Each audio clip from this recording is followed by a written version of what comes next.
कांग्रेस और विपक्षी मुख्यमंत्रियों द्वारा आप पीएम मोदी की अध्यक्षता में होने वाली नीति आयोग की बैठक का बहिष्कार करने पर बीजेपी नेता सीआर केशवन ने क्या कहा, सुनिए। The obstructive opposition with this shameful boycott is indulging in dangerous divisive federalism. They are betraying the very spirit of cooperative federalism and wrecking the well-being and harming the interest of the respective states and people by trying to use them as political pawns. This is not just irresponsible or untenable. The opposition's behavior is undemocratic.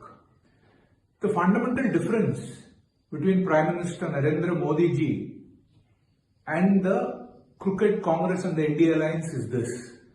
For the Prime Minister, Desh comes first, nation comes first.